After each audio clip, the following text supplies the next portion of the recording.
So I told her testimony from children must be viewed extremely skeptically. I'm sure you and your friend experienced something that frightened you. However, the claim that you saw a ghost is unsubstantiated, and you have no grounds that I can see to assert such a conclusion.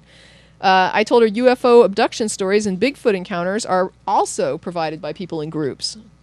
But I think there's a lot of people who would say that it's still not valid. Yeah.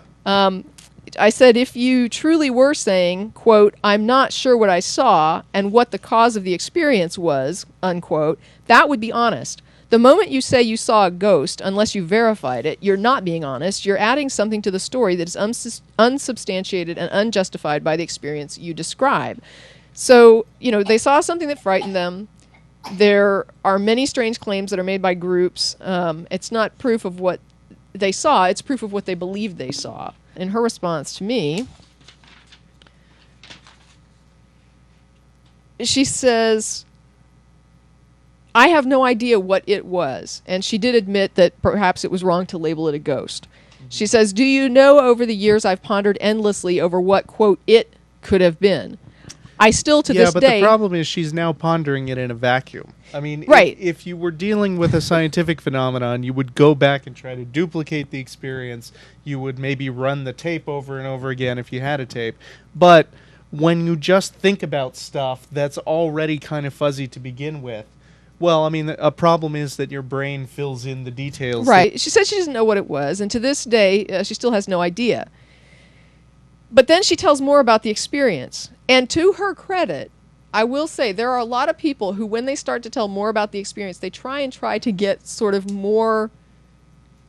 the claim becomes more ridiculous, where it becomes like, it had to be this, and it gets more and more pressure to make it more real. But what happened is she actually, I think, kept it pretty honest. Right. And one of the things she said was, we got to the top of the stairs where his sister's bedroom door was open, and there was a piercing, and I don't know what she means by piercing. There was a piercing head and shoulders beaming from ear to ear at us. And I assumed that meant a smile and a piercing stare, but I'm reading that into it because I don't really know what that means. She says, I'm certainly not a superstitious person. I try to be rational. We had walked up the stairs in the darkness, as we always did. And here I recognize that she, did agree. I don't know what it was. She viewed this thing from the stairwell through a doorway. She says she's not superstitious, but I'm going to say that because she's afraid of the dark to this day, I will call that denial. Yeah. And she saw this apparition in darkness.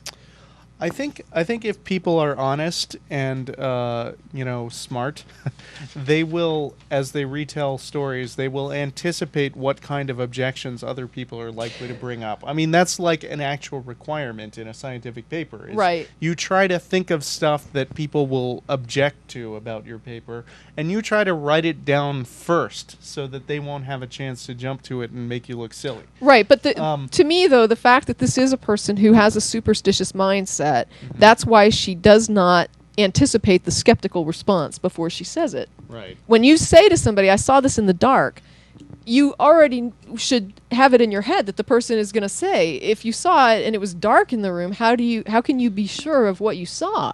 It was dark. People don't see well in the dark. I mean, that's just a reality. She says there's so much we still just don't know, and also she asked me a fair question: what would it take for you to believe that there is a spiritual something other than, spiritual realm? If you were to witness something with your eyes, fully awake, would you still claim it being something other than they always fall back on that. What it would look like from the outset. Okay, well, I know that my story actually turned out to be pretty lame when you questioned me, but I bet you wouldn't believe me even if I had a full-on recorded sighting in full daylight with 5 adults around. You still wouldn't believe me, and that's an assumption on Well, what I told her was what it would take for me to believe there was something rather than nothing would be a repeatable demonstration in controlled conditions using a double-blind method. And that's where we're going to... science. Well, I told her as well that when you drive cross-country, and I don't know how far she's ever driven, but when you drive cross-country, especially in heat, you see what's commonly referred to as a mirage. Oasis. You look at the street in front of you, and you see water. But you keep driving and you never get to that water. But you'll Right. see it again and again and again. And you could have a dozen people, well, however many people will fit in your vehicle, and they will all look ahead and see the water in the road. Yeah, but it's not there. actually your brain screwing with you. It's Right. like a reflection of light It's off heat, a hot surface. light, yeah, and that's something everyone could see, and we would all say it looks just like water on the road, but it's not water on What the you road. saw is accurate, but what you think it means Right. is, a mistake. Right, you're misidentifying what you're seeing Right. because it looks like something else. I gave her another example of when sometimes I think most people have had the experience of thinking they see a dead animal on the side of the road. You get up to it and it's just a bag, or it's like some piece of sod, or it's someone's sweater, and but I don't think there's a person alive who's past a decent age who hasn't had the experience of thinking they saw something and then realizing it was something else. But if you leave that situation before you examine it closer, you're going to think the first thing you saw is what you saw.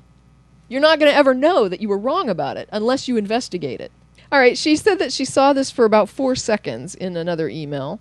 She looked at it for 4 seconds. It was long enough and close enough for me to determine it was a clear head and shoulders. It still couldn't really... She goes... this is interesting. Even though I've looked at it for 4 seconds now, and that was long enough, and it was close enough for me to determine that it was a clear head and shoulders, it still couldn't really have been there. And in my mind, she answered her own question. She viewed it for a few seconds, and she understands it couldn't really have been there. And yet, the assertion is that I really saw something.